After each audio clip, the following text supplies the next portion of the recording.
Assalamualaikum warahmatullahi wabarakatuh. Halo, rekan-rekan peserta mata kuliah Diplomasi Energi Indonesia, apa kabar? Saya berharap teman-teman masih dalam keadaan sehat dan juga tetap semangat dalam mengikuti perkuliahan jarak jauh ini di mata kuliah Diplomasi Energi Indonesia. Kita sudah hampir memasuki topik-topik akhir dan di topik kali ini kita akan mendiskusikan bagaimana Indonesia melakukan diplomasi energi terhadap kawasan Eropa.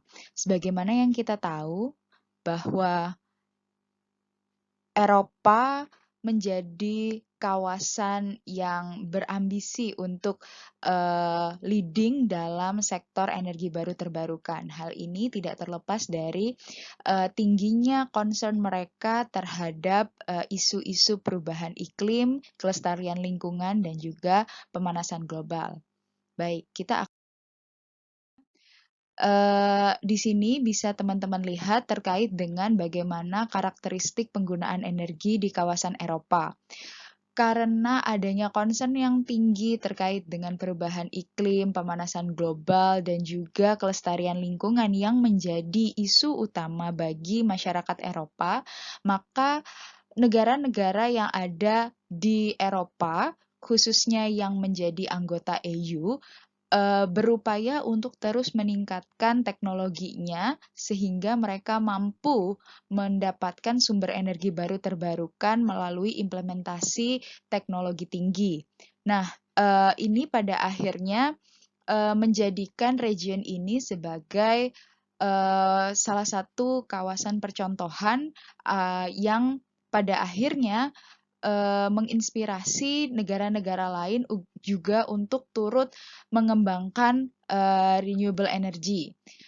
Di samping itu, Eropa sendiri juga gencar untuk mendorong anggota-anggotanya agar menggunakan energi baru terbarukan sehingga penggunaan terkait dengan energi itu bisa lebih hemat dan juga efisien di level masyarakat. Nah, sekarang kita akan mendiskusikan bagaimana Indonesia itu menjalin hubungan atau kerjasama di sektor energi dengan negara-negara di Eropa.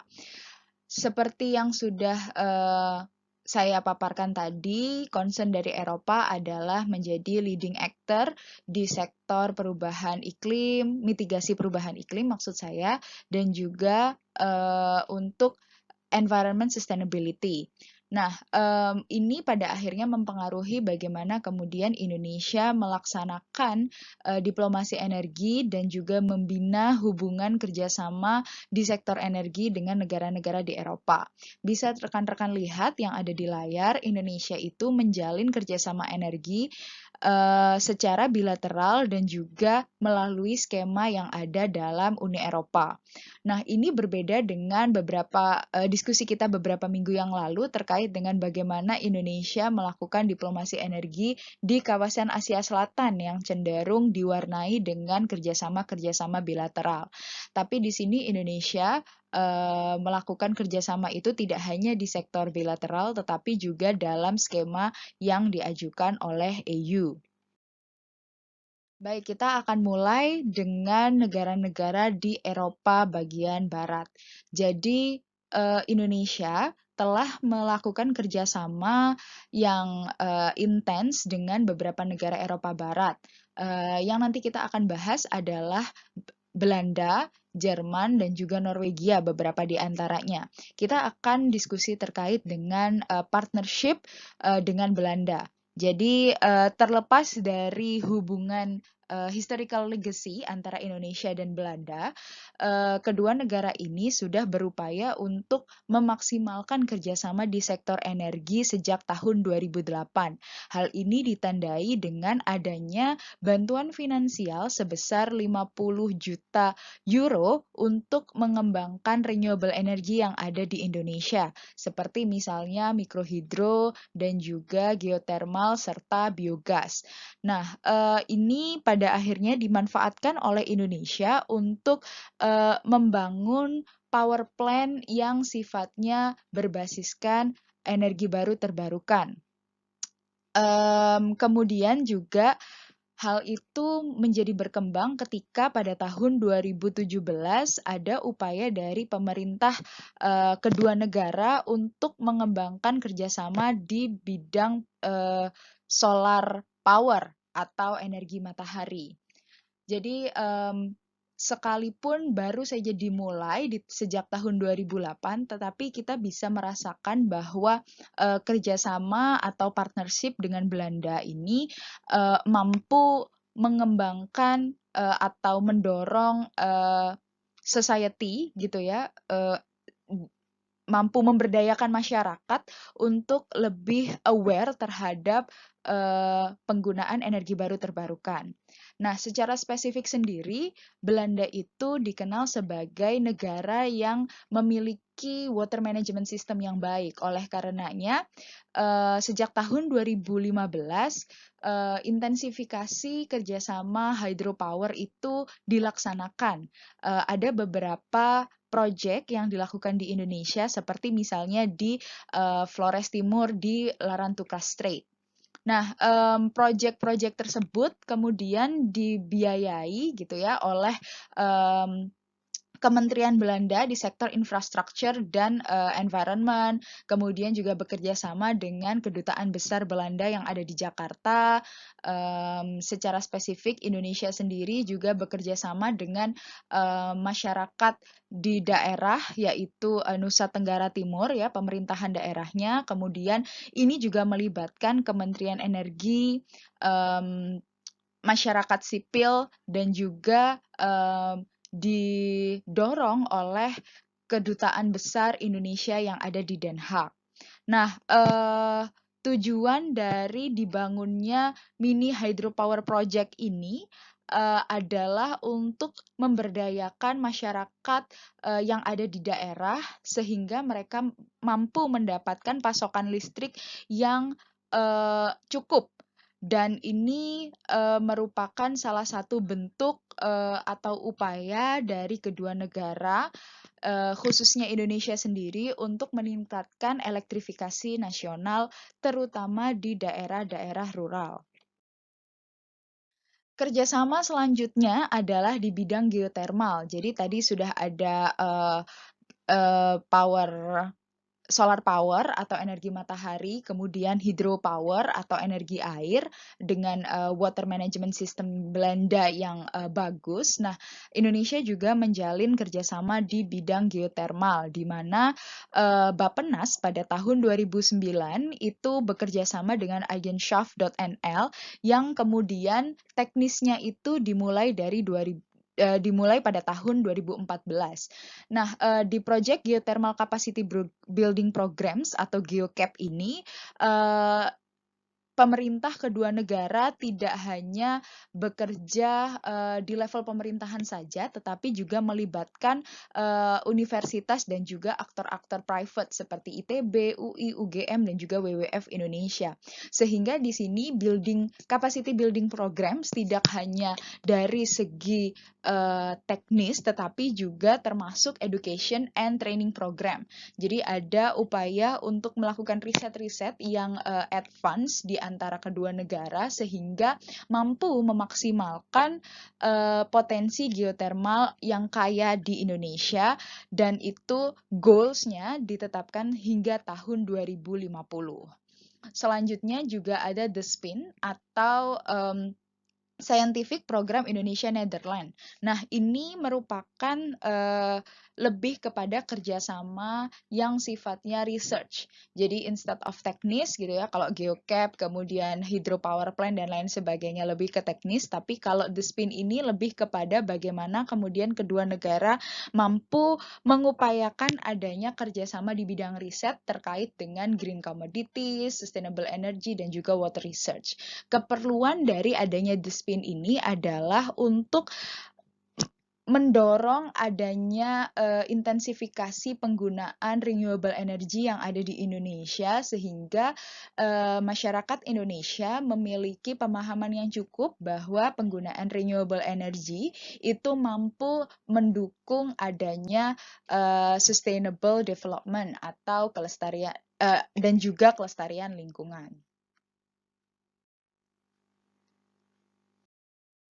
Nah, selanjutnya kita ke kerjasama antara Indonesia dengan Jerman. Kita tahu bahwa Jerman mungkin terkenal dengan otomotif ya, jadi beberapa mobil produksi Jerman juga teman-teman ketahui dengan baik gitu ya, dan masyarakat Indonesia sendiri juga memandang bahwa Jerman itu merupakan salah satu negara dengan teknologi yang paling maju di dunia. Nah, Indonesia juga tidak melewatkan kesempatan untuk menjalin kerjasama energi dengan Jerman. Di antaranya adalah Geothermal Cooperation dan ini dimulai sejak diresmikan pada bulan Oktober tahun 2010 di Bali. Kerjasama antara Indonesia dengan Jerman di sektor geothermal ini melibatkan Menteri Riset dan Teknologi dan juga Menteri Education and Research yang ada di Jerman. Jadi ini dimulai dari riset di mana kemudian kedua negara berusaha untuk memetakan potensi perkembangan geothermal yang ada di Indonesia. Setelah adanya kerjasama riset gitu ya, joint research, nah kedua negara ini berupaya untuk melakukan hal-hal teknis seperti eksplorasi, kemudian reservoir engineering, perumusan teknologi untuk geothermal plant dan juga capacity building. Jadi ada kerjasama yang levelnya di sektor pendidikan gitu ya, sehingga perkembangan di sektor teknis itu diharapkan mampu menjawab tantangan dari potensi ketidakamanan energi yang ada di Indonesia. Nah, di sini upaya yang dilakukan atau diplomasi yang dilakukan oleh Indonesia terhadap Jerman berorientasi pada bagaimana kemudian Jerman ini bisa memberikan assistance yang bersifat teknis dalam mengembangkan geothermal energy. Nah, sementara itu kemudian Jerman sendiri juga berupaya untuk mencari sektor-sektor mana yang dia bisa menanamkan investasinya. Jadi ada peluang di sana di mana Indonesia butuh assistance, sementara Jerman juga sedang mencari sektor-sektor yang bisa dia masuki investasi. Nah, di sini pada akhirnya ada beberapa daerah yang mengakomodir keduanya, yaitu perkembangan di Tarutung, di Lamongan, Lahendong, dan juga Wayang Windu. Tidak hanya di sektor geothermal gitu ya, Jerman sendiri juga memang di negaranya punya teknologi yang baik di bidang energi matahari. Oleh karenanya di tahun 2018 gitu ya, ada dilakukan penandatanganan MOU antara Indonesia Solar Energy Association dengan Bundesverband Solar Wirtschaft. Jadi antara IC dengan BSW ini adalah upaya untuk mengembangkan solar energi yang ada di Indonesia. Tujuannya juga sama dengan bagaimana kemudian kerjasama energi yang ada di Indonesia dengan Belanda itu dilaksanakan gitu ya. Jadi orientasinya masih kepada bagaimana kemudian Indonesia ini bisa memenuhi elektrifikasi nasional dengan mengupayakan adanya 1.000 rural area yang kemudian bisa dialiri oleh listrik.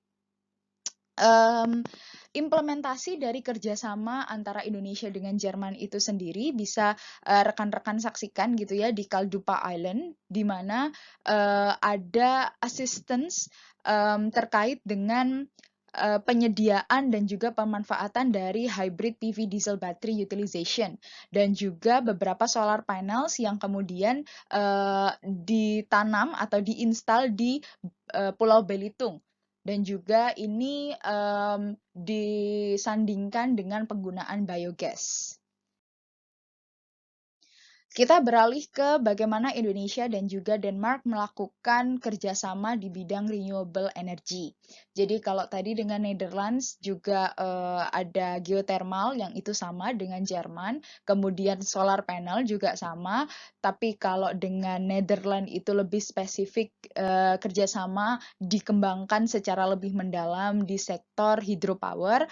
Kalau Indonesia dengan Denmark ini orientasinya lebih fokus ke energi angin, di mana sejak tahun 2016 Indonesia dan Denmark itu memperkuat kerjasamanya di bidang maritim dan juga energi. Sehingga salah satu diskusi dari kerjasama kedua negara adalah bagaimana kemudian investasi itu akan lebih terbuka sehingga sempat ada diskusi terkait bagaimana porsi domestik dari investasi di Indonesia itu dianggap memperlambat adanya investasi asing terhadap sektor energi, sehingga di sini hal-hal yang bersifat menghambat itu dibicarakan dan disepakati bahwa Denmark pada akhirnya bersedia untuk menginvestasikan sebesar 35.000 megawatt di sektor energi baru terbarukan. Nah, ini ketika dilakukan pada tahun 2017 diharapkan negara-negara lain yang berminat untuk melakukan investasi di bidang NRE yang ada di Indonesia itu semakin terdorong. Nah, kemudian di tahun 2018 juga Denmark secara khusus kemudian menginvestasikan sebesar 16 gigawatt potensi terkait dengan energi angin, dan itu dialokasikan untuk pembangkit listrik tenaga bayu di Jeneponto dan juga Sidrap seperti yang bisa teman-teman saksikan sekarang.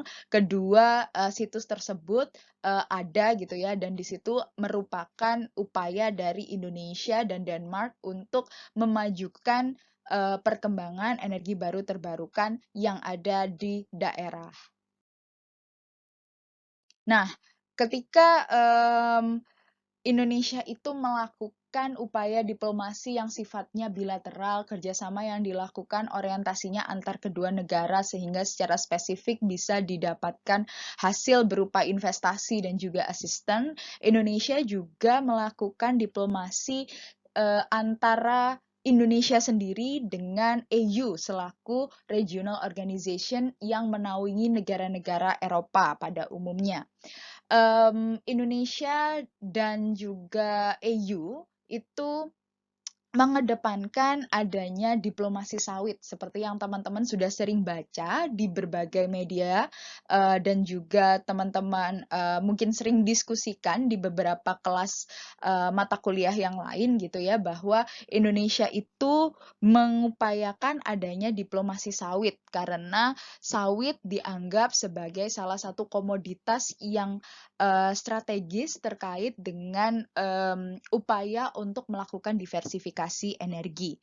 Jadi diplomasi energi Indonesia ke Uni Eropa dalam skema Uni Eropa gitu ya, bukan dalam skala bilateral, difokuskan bagaimana kemudian Indonesia itu bisa mendorong ekspor palm oil-nya ke Uni Eropa. Nah, hal ini sempat menjadi perdebatan karena adanya asumsi yang berbeda terkait dengan kualitas dari oilnya Indonesia itu sendiri, palm oil Indonesia.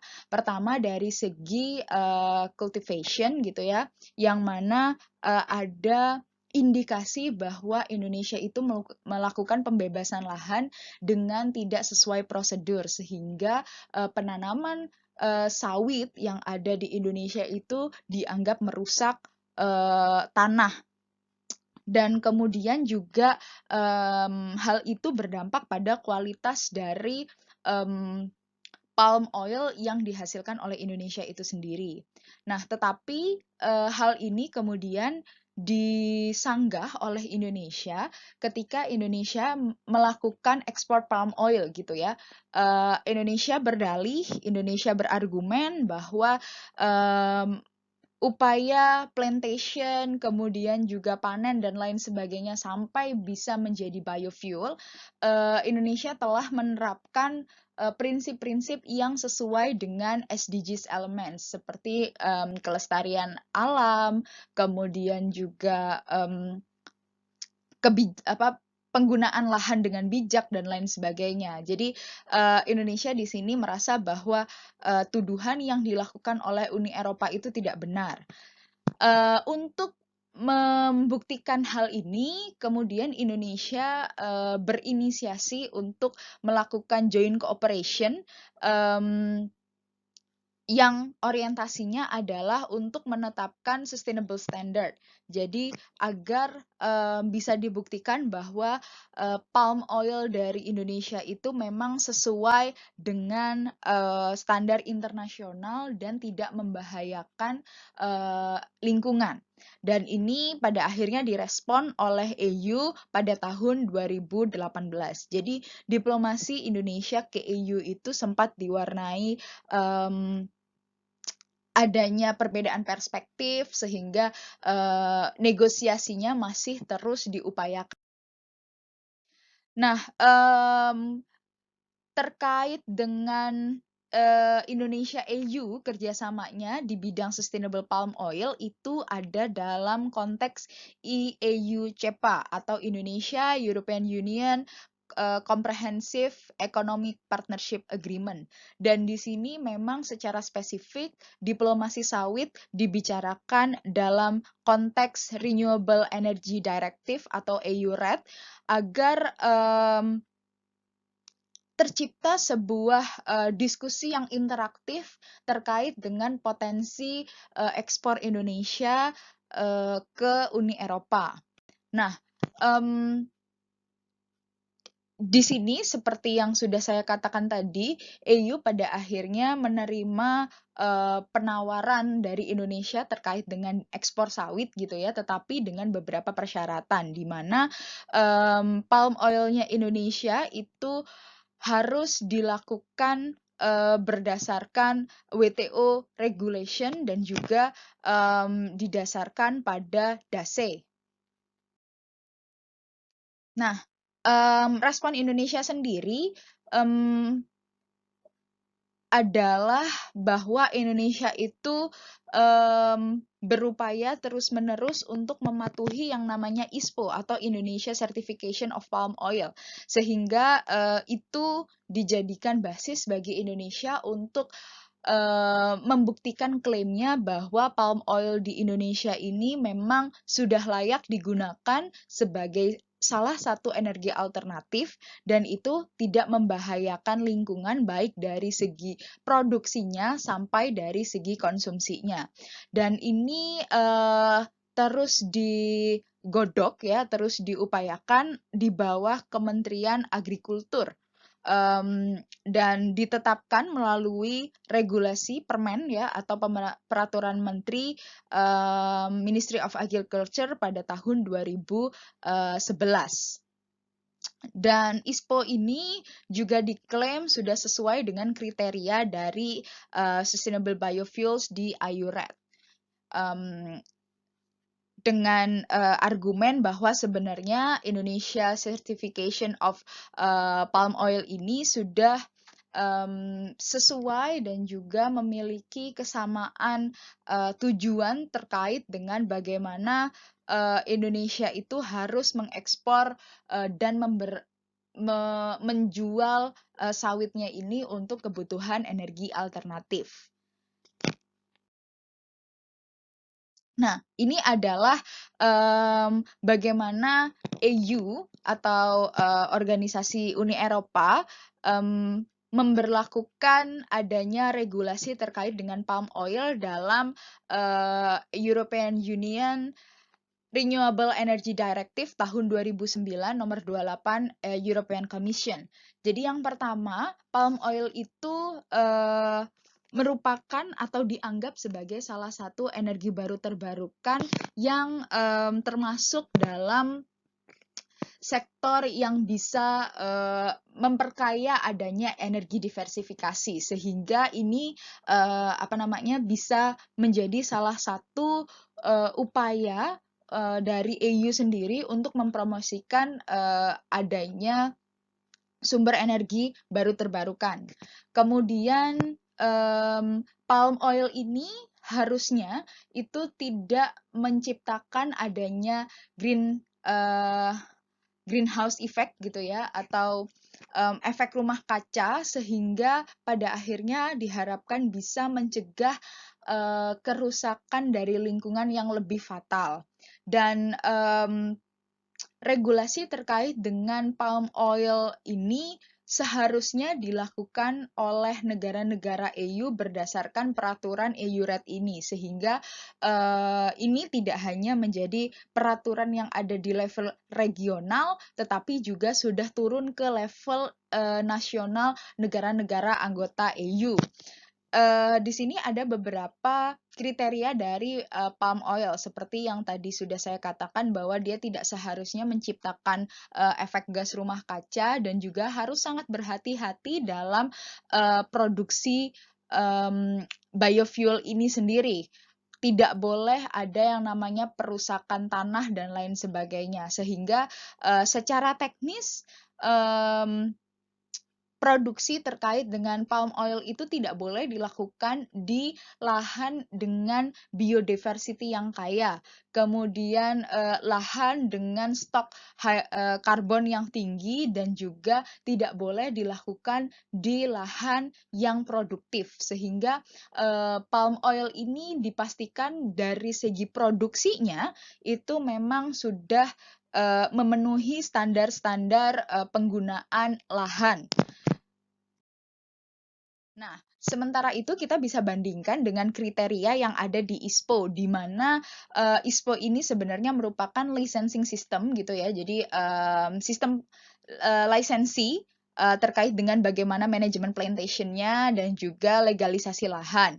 Dan upaya untuk memproduksi palm oil ini sesuai dengan kriteria ISPO itu sudah melakukan manajemen dan juga monitoring terkait dengan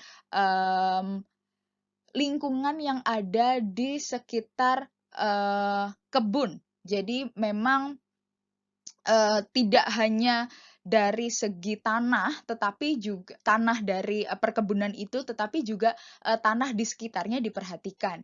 Selain itu, kalau tadi di EU RED aturannya lebih berkaitan pada bagaimana kemudian lingkungan ini menjadi salah satu concern, kriteria dalam ISPO ini memiliki tambahan, di mana ada klausul yang menyatakan bahwa Indonesia itu harus atau wajib memberikan perlindungan terhadap pekerja di perkebunan sawit itu sendiri, sehingga di sini tidak hanya dari segi produksi ya, maksud saya produksi dari palm oil ini tidak hanya memperhatikan kelestarian atau sustainable environment, tetapi juga memperhatikan society empowerment, di mana pada akhirnya masyarakat itu bisa memenuhi kebutuhan-kebutuhannya melalui economic activity yang ada di perkebunan sawit. Selain berkaitan dengan human rights gitu ya, melalui society empowerment dan juga bertanggung jawab terhadap para pekerjanya, Indonesia Certification of Palm Oil ini juga memperhatikan kearifan lokal, di mana produksinya juga memperhatikan social culture dari masyarakat yang ada di daerah perkebunan. Dan ini diharapkan bisa menjadi sebuah harmoni, di mana upaya dari negara untuk melakukan ekspor itu tidak bertentangan dengan adat istiadat yang ada di masyarakat tersebut.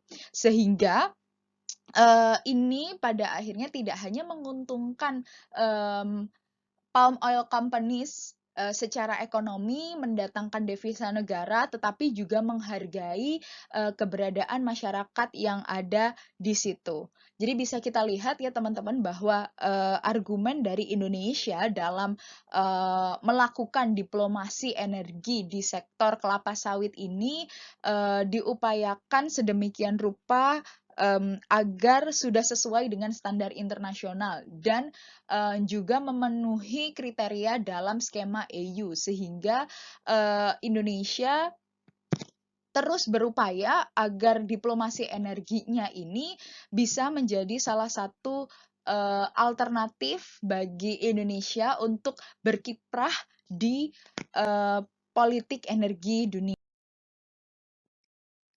Nah, tidak hanya melakukan intensifikasi komunikasi dan juga diplomasi energi dengan Uni Eropa, Indonesia sendiri sebagai negara produsen dari palm oil juga menginisiasi adanya kerjasama antar negara-negara produsen palm oil. Salah satunya adalah dengan Malaysia. Dan ini menjadi salah satu batu pijakan bagi Indonesia ya, utamanya dari segi diplomasi energi, bahwa Indonesia ini memiliki orientasi untuk mengembangkan energi baru terbarukan, melakukan upaya energi diversifikasi, dan juga melakukan pendekatan-pendekatan dengan inisiasi kerjasama dengan negara-negara produsen palm oil. Jadi kerjasama ini diharapkan nantinya mampu menjadikan adanya forum untuk berdiskusi antara negara-negara produsen palm oil agar mereka mampu meningkatkan hasil ekspornya kepada negara-negara importir. Dan di sini pada akhirnya sedikit demi sedikit bisa mengubah perspektif EU terkait dengan penanaman palm oil atau kelapa sawit yang ada di negara-negara berkembang. Baik, itu merupakan bagaimana gambaran dari diplomasi energi Indonesia yang dilakukan secara bilateral maupun dalam skema EU. Bisa teman-teman petakan bahwa kerjasama ini diwarnai atau didominasi dengan kerjasama yang ada di sektor renewable energy atau energi baru terbarukan. Orientasinya masih sama, tujuannya adalah untuk mengupayakan elektrifikasi nasional yang ada di Indonesia dan juga menciptakan citra Indonesia menjadi negara dengan atau negara yang berorientasi untuk mengembangkan energi baru terbarukan dan juga mendukung implementasi dari SDGs kriteria. Jadi Indonesia juga berperan serta dalam mengupayakan mitigasi perubahan iklim, kelestarian lingkungan, dan juga energi diversifikasi. Baik, sampai di sini penjelasan saya terkait dengan bagaimana Indonesia melakukan diplomasi energi di kawasan Eropa. Untuk pertanyaan dan juga diskusi yang lebih lanjut, bisa teman-teman lakukan dengan mengirimkan pertanyaan tersebut di iLearning Hubungan Internasional Universitas Pertamina. Sampai bertemu di pertemuan selanjutnya. Saya akhiri di sini. Wassalamualaikum warahmatullahi wabarakatuh.